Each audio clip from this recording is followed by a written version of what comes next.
Study IQ के audio मंथन कार्यक्रम में आपका स्वागत है। इस कार्यक्रम में यूपीएससी और राज्य सिविल सेवा परीक्षा के मेंस एग्जाम को ध्यान में रखते हुए टॉपिक को कवर किया गया है। कार्यक्रम में आज का टॉपिक है, क्या वैवाहिक बलात्कार को रोक पाएगा कानून। ये टॉपिक सामान्य अध्ययन प्रश्न पत्र 2 के सामाजिक मुद्दे खंड से जुड़ा है। हम उम्मीद करते हैं कि ये टॉपिक आपके मेंस एग्जाम के लिए बेहद कारगर साबित होगा। तो आइए अब कार्यक्रम को शुरू करते हैं। कानून सामाजिक समस्याओं का एक अपूर्ण समाधान है, लेकिन ये कहना कि सभी तरह की सामाजिक समस्याओं को बिना कानून के ही निपटाया जाए, तो ये भी थोड़ा उचित नहीं दिखाई देता है। ये जानते हुए भी कि रेत पर खींची हुई लकीरें कुछ समय बाद मिट ही जाएंगी, लेकिन बावजूद इसके रेत में भी कुछ लकीरें खींचनी ही पड़ती हैं। सामाजिक समस्याएं समाज की ही देन होती हैं और समाज को ही इन्हें खत्म करने के लिए आगे आना होता है। कहीं से समाज को ही इसकी शुरुआत तो करनी ही होती है। हम इतिहास में अगर झांक कर देखें तो समझ में आता है कि एक समय था जब सती प्रथा जैसी बुराई देश में बड़े पैमाने पर प्रचलन में थी, लेकिन उस बुराई का अंत भी हुआ ही ना। उसके अंत की कहीं ना कहीं से तो शुरुआत हुई ही होगी। ये सही है कि कानून बनाना सामाजिक समस्याओं के लिए एक अधूरा समाधान होता है, लेकिन इससे संवेदनशील मुद्दों पर बातचीत करने की शुरुआत होती है, कुछ चुप्पी टूटती है और हम जानते हैं कि बातचीत अक्सर किसी भी बदलाव की शुरुआत होती है। और इसीलिए आज हम ऐसे एक संवेदनशील मुद्दे पर विस्तार से बातचीत करने वाले हैं। और ये मुद्दा क्या है? वैवाहिक बलात्कार जैसी सामाजिक समस्या का। एक ऐसी समस्या जिस पर आमतौर पर कोई बात ही नहीं करना चाहता है, जिस पर कोई अपनी चुप्पी नहीं तोड़ना चाहता है। और इसीलिए चलिए आज हम यहाँ समझते हैं कि क्या वैवाहिक बलात्कार को कानून के जरिए रोका जा सकता है?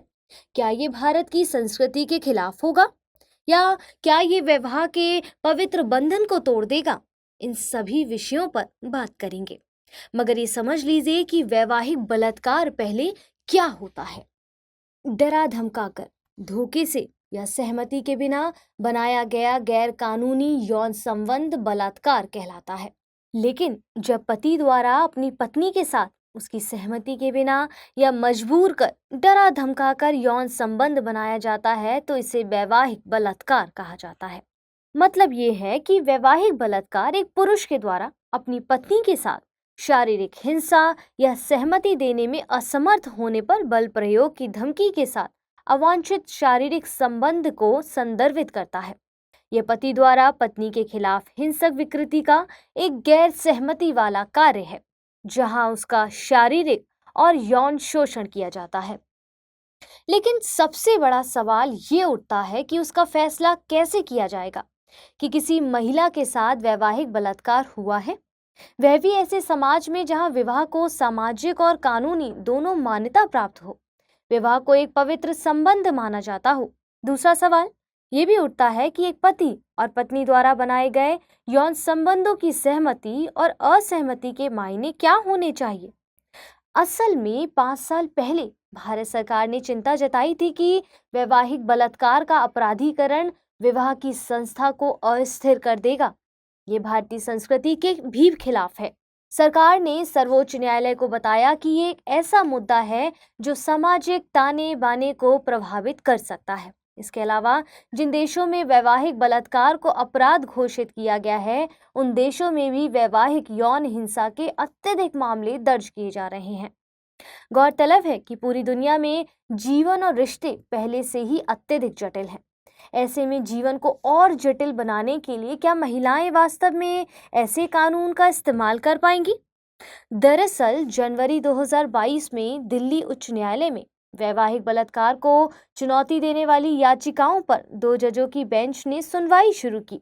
फिर अपने विवादित फैसले में एक जज वैवाहिक बलात्कार को अपराध घोषित करने के पक्ष में थे। कारण यह था कि यह एक महिला की सहमति के अधिकार का उल्लंघन करता है, जबकि दूसरे जज इसके खिलाफ थे। उनका कहना था कि विवाह आवश्यक रूप से सहमति से ही किया गया है, और इस तरह तो इसका अर्थ यही हुआ कि विवाह के साथ ही सहमति भी शामिल है। इसके अलावा सुप्रीम कोर्ट ने 1991 में महाराष्ट्र राज्य बनाम मधुकर नारायण के मामले में फैसला सुनाया कि प्रत्येक महिला को निजता का अधिकार है, इसका सम्मान किया जाना चाहिए। तो फिर क्या हम ये कह सकते हैं कि अगर वैवाहिक बलात्कार को कानून द्वारा अपराध घोषित कर दिया जाए तो महिलाओं के इस अधिकार की रक्षा हो पाएगी, या फिर इस कानून के बाद इसके दुरुपयोग की बाढ़ आ जाएगी, जैसा कि घरेलू हिंसा या दहेज विरोधी कानून के मामले में अक्सर देखा गया है? तो चलिए अब एक नजर हम भारत और अन्य देशों में वैवाहिक बलात्कार की स्थिति पर ही डाल लेते हैं। दुनिया के 77 देशों में वैवाहिक बलात्कार को स्पष्ट रूप से अपराध घोषित किया गया है, जबकि अन्य 74 देशों में कुछ ऐसे कानूनी प्रावधान हैं जो स्पाउस के खिलाफ मामले दर्ज करने की अनुमति देते हैं। लेकिन वैवाहिक बलात्कार को स्पष्ट रूप से अपराध घोषित नहीं किया गया है, जबकि एक तीसरा समूह उन 34 देशों का है जहां पर वैवाहिक बलात्कार को अपराध से छूट प्रदान की गई है। भारत भी इन 34 देशों में से एक है। 1932 में वैवाहिक बलात्कार को अवैध बनाने वाला पोलैंड पहला देश बना। ऑस्ट्रेलिया ने 1981 में, कनाडा ने 1983 में और दक्षिण अफ्रीका ने 1993 में कानून बनाकर वैवाहिक बलात्कार को अपराध घोषित कर दिया। इसके अलावा यूनाइटेड किंगडम में भी 2003 में वैवाहिक बलात्कार को कानून बनाकर गैर कानूनी घोषित कर दिया गया है। अब अगर हम भारत की बात करें तो भारत में भारतीय दंड संहिता 1860 के अंतर्गत वैवाहिक बलात्कार को अपराध से छूट प्रदान की गई है। भारतीय दंड संहिता की धारा 375 के अपवाद 2 में कहा गया है कि यदि पत्नी की उम्र 15 वर्ष से ज्यादा है तो पति द्वारा अपनी पत्नी के साथ संभोग बलात्कार नहीं माना जाएगा। इसका अर्थ ये हुआ कि अगर पत्नी की उम्र 15 वर्ष से कम है तो उसे बलात्कार माना जाएगा, लेकिन 15 वर्ष से अधिक है तो फिर वह बलात्कार नहीं है। 15 वर्ष की आयु के बाद पत्नी को कोई कानूनी सुरक्षा प्राप्त नहीं होती है। यह अंतर्राष्ट्रीय मानवाधिकार मानकों के खिलाफ है। साथ ही अगर पत्नी की उम्र 12 से 15 वर्ष के बीच हो तो इस अपराध के लिए आईपीसी के तहत 2 साल तक की जेल या जुर्माना या दोनों की सजा हो सकती है। और जब पत्नी की आयु 12 वर्ष से कम हो तो इस अपराध के लिए 10 साल तक की जेल की सजा भी हो सकती है। इस प्रकार से ये सवाल भी उठता है कि उम्र के हिसाब से महिलाओं के भीतर ही भेदभाव क्यों है? क्या ये उचित है कि किसी महिला की उम्र ये निर्धारित करे कि उसके साथ बलात्कार हुआ है या नहीं? इसके अलावा एक लड़की के विवाह की कानूनी उम्र 18 वर्ष निर्धारित है, जबकि आईपीसी की धारा 375 तो 18 वर्ष से कम उम्र की लड़की के विवाह को मान्यता भी देती है। इस प्रकार ये दोनों कानूनों के बीच टकराव उत्पन्न करती है और अब समय आ गया है कि इसको बदला जाए। ये कानून इस धारणा पर आधारित है कि विवाह में यौन गतिविधि के लिए सहमति शामिल है, मगर क्या यौन गतिविधि के लिए सहमति देने का मतलब यौन हिंसा के लिए सहमति देना है? क्रूरता के परिणाम स्वरूप महिला को खतरा, असुरक्षा महसूस होती है और इसीलिए वह यौन संबंध के लिए तैयार हो जाती है और इस प्रकार ये यौन गतिविधि में शामिल होने के लिए अपनी सहमति देने जैसा नहीं है। अतः आपराधिक कानून में सहमति और गैर सहमति के बीच का अंतर बहुत महत्वपूर्ण होता है। अब सवाल ये है कि भारत में वैवाहिक बलात्कार के अपराध न होने के क्या कारण हैं? भारतीय समाज अपने आप में एक अनोखा समाज है। यहाँ कई प्रकार की परंपराएं सदियों से चली आ रही हैं। इन परंपराओं के इर्द गिर्द ही पूरा सामाजिक ताना बाना बना हुआ है। कई बार यही परंपराएं पूरी सामाजिक व्यवस्था को ही हिलाकर रख देती हैं, फिर इंसान को सोचने पर मजबूर कर देती हैं कि क्या ये परंपराएं उचित हैं। भारतीय समाज एक पितृसत्तात्मक समाज है, जहां महिलाओं की आवाज को दबा दिया जाता है। इसीलिए वे वैवाहिक बलात्कार जैसे मुद्दों पर खुलकर बोल ही नहीं पाती हैं। भारत के पूर्व मुख्य न्यायाधीश दीपक मिश्रा के अनुसार वैवाहिक बलात्कार को अपराध बनाने से परिवारों में पूरी तरह से अराजकता फैल जाएगी। हमारे देश का अस्तित्व परिवार पर निर्भर करता है। परिवार पारिवारिक मूल्यों को बनाए रखता है। ये परिवार ही तो है जो सभी लोगों को एक माला के मोतियों की तरह पिरो कर रखता है। इस प्रकार पारिवारिक मूल्यों का बिखराव देश के अस्तित्व पर खतरा हो सकता है। मौजूदा परंपराओं और सामाजिक मूल्यों के कारण वैवाहिक बलात्कार को अपराध नहीं बनाया जा सकता। साथ ही भारत सरकार के अनुसार जो लोग पति पत्नी के बीच यौन संबंधों को वैवाहिक बलात्कार की संज्ञा देते हैं, वे पश्चिमी देशों का अनुसरण कर रहे हैं। इस प्रकार हमें अपने सामाजिक मूल्यों का ध्यान रखना होगा। हमारी संस्कृति इस विचार पर आधारित है कि एक बार जब एक महिला शादी कर लेती है तो वह अपने पति को स्थायी यौन सहमति देती है। यूनाइटेड किंगडम के न्यायाधीश मैथ्यू हेल ने फैसला सुनाया है कि एक पति को अपनी वैध पत्नी से बलात्कार के लिए उत्तरदायी नहीं ठहराया जा सकता है। केंद्र सरकार ने दिल्ली उच्च न्यायालय में एक हलफनामे में दावा किया है कि वैवाहिक बलात्कार को अपराध घोषित करने वाले कानून का इस्तेमाल पतियों को परेशान करने के लिए किया जा सकता है। इसके अलावा इसे अपराध घोषित करने के सक्षम आने वाला सबसे महत्वपूर्ण पेच ये है कि यदि पति और पत्नी के बीच सभी यौन क्रियाएं होती हैं तो केवल पत्नी ही एकमात्र न्यायाधीश होगी कि उसके साथ वैवाहिक बलात्कार हुआ है या नहीं। यानी कि सवाल यही उठता है कि ये तय कौन करेगा कि पत्नी के साथ वैवाहिक बलात्कार हुआ है या नहीं। इसके मापदंड क्या हो सकते हैं? पुरुष अधिकार कार्यकर्ताओं के अनुसार वैवाहिक बलात्कार को अपराध घोषित करने से पत्नी अपने पति को परेशान करने के लिए प्रोत्साहित होगी। इस बीच पीड़ित पुरुष अपनी बेगुनाही साबित नहीं कर पाएगा क्योंकि पत्नी का अपने पति के साथ संबंध अनिवार्य रूप से यौन प्रकृति का है। केवल पत्नी की सार्वजनिक निंदा ही अपराध का मुख्य गवाह होगी। मगर एक सवाल ये भी है कि वैवाहिक बलात्कार को अपराध घोषित क्यों किया जाना चाहिए। दरअसल CEDAW यानी महिलाओं के खिलाफ भेदभाव के उन्मूलन पर संयुक्त राष्ट्र समिति के अनुसार भारत को वैवाहिक बलात्कार को अपराध घोषित कर देना चाहिए। इसके अनुच्छेद 1 के अनुसार लिंग के आधार पर किया गया कोई भी भेदभाव जो मानव अधिकारों और मौलिक स्वतंत्रता के खिलाफ है उसे तुरंत समाप्त करना चाहिए। IPC की धारा 375 का अपवाद 2 CEDAW की सामान्य सिफारिश 19 के खिलाफ जाती है। ये महिलाओं के खिलाफ मानसिक और यौन हिंसा को भेदभावपूर्ण करार देती है। इसके अनुसार महिलाओं के खिलाफ होने वाले यौन और मानसिक अपराध उन्हें मानव और मौलिक अधिकारों तक समान पहुंच से वंचित करते हैं। मानवाधिकारों की सार्वभौम घोषणा के अनुसार भी IPC की धारा 375 का अपवाद 2 इसका उल्लंघन करता है। भारत संयुक्त राष्ट्र का एक महत्वपूर्ण सदस्य देश है। ये सुरक्षा परिषद में स्थायी सदस्यता का दावा करता है, लेकिन भारत का कोई कानून संयुक्त राष्ट्र चार्टर का उल्लंघन करे तो ये उचित प्रतीत नहीं होता है।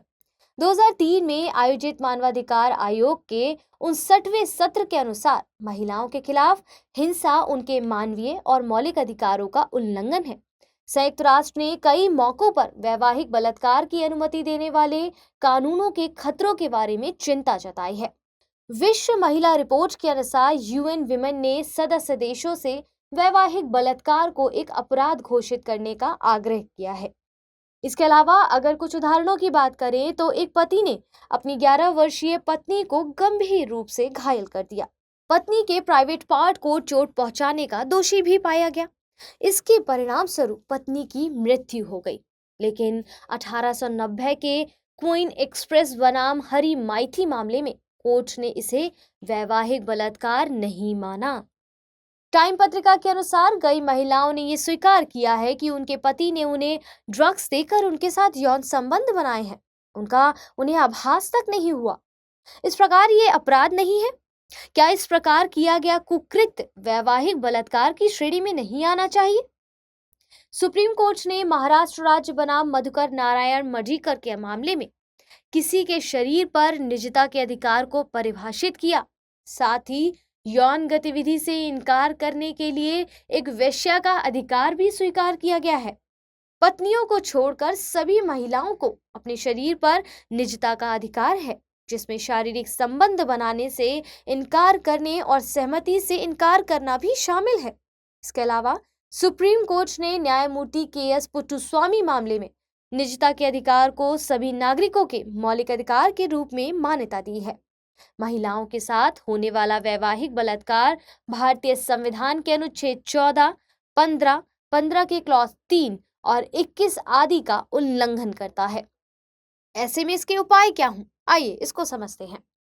असल में ऊपर के सभी तथ्यों से ये स्पष्ट होता है कि वैवाहिक बलात्कार पूरी तरह से अनैतिक और कानूनी रूप से गलत है।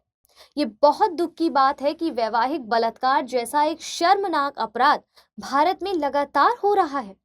इसकी तरफ से सरकार, न्यायपालिका और सिविल सोसाइटी के द्वारा कोई कारगर प्रयास नहीं किया गया है। यह एक ऐसा अपराध है जिसने विवाह संस्था में विश्वास और भरोसे को डगमगा दिया है। और अब समय आ गया है कि वैवाहिक बलात्कार को अपराध घोषित किया जाए। भारतीय संसद को वैवाहिक बलात्कार को रोकने के लिए एक कानून बनाना चाहिए। इसे अपराध घोषित कर देना चाहिए। ये वर्तमान समय की मांग भी है। यदि संसद पति द्वारा पत्नी के खिलाफ यौन उत्पीड़न को रोकने के लिए कानून नहीं बनाती है, तो सुप्रीम कोर्ट को अनुच्छेद 13 के तहत प्राप्त न्यायिक समीक्षा की शक्ति की मदद से आईपीसी की धारा 375 के अपवाद 2 को समाप्त घोषित कर देना चाहिए, क्योंकि ये पूरी तरह से मनमाना, भेदभावपूर्ण और महिलाओं के अधिकारों के खिलाफ है। ये महिलाओं के खिलाफ होने वाले अपराध के लिए प्रोत्साहित करती है। इसके अलावा वैवाहिक बलात्कार को अपराध घोषित करने के विरोध में ये तर्क देना है कि महिलाएं अपने पतियों पर झूठा आरोप लगाएंगी, पूरी तरह से ये तर्कहीन है। यदि वे ऐसा करती भी हैं, तो हमें ध्यान रखना चाहिए कि भारत में न्यायपालिका भी मौजूद है। वैवाहिक बलात्कार एक जघन्य, दमनकारी और हिंसक अपराध है, जिसे रोकने की बेहद सख्त जरूरत है। क्योंकि भारतीय संविधान समानता की गारंटी देता है, तो इस लिहाज से वैवाहिक बलात्कार देश में असंवैधानिक है, क्योंकि उन महिलाओं के खिलाफ भेदभाव करता है ये जिनके साथ उनके पतियों ने बलात्कार किया है।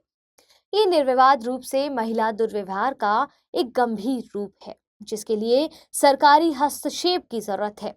ये कहना कि कानून इस अपराध को रोकने में सक्षम नहीं होगा, अपराध के लिए और प्रोत्साहित करना है। कानून बनाने का अर्थ है कि उस मुद्दे पर चुप्पी टूट रही है, और जब चुप्पी टूटेगी तो समाधान खुद निकल आएगा। भारत में महिलाओं के लिए सकारात्मक कानूनी परिवर्तन हो रहे हैं, लेकिन कानूनी और सामाजिक दोनों परिवर्तनों को प्राप्त करने के लिए और अधिक काम करने की दरकार है, जैसा कि वैवाहिक बलात्कार का अपराधीकरण और विवाह में महिलाओं के प्रति दृष्टिकोण बदलना इत्यादि। तो चलिए अब हम आज का सवाल नोट कर लेते हैं। वैवाहिक बलात्कार स्वयं ही पवित्र विवाह संस्था पर प्रहार कर रही है। कानून बनाकर यदि इसे नहीं रोका गया, तो ये संस्था बिखर सकती है। तो क्या आप इस बात से सहमत हैं? अपने उत्तर के समर्थन में उचित तर्क दीजिए। तो फिलहाल के लिए इस ऑडियो मंथन में इतना ही। जल्द मिलेंगे एक और नए टॉपिक के साथ। तब तक के लिए धन्यवाद।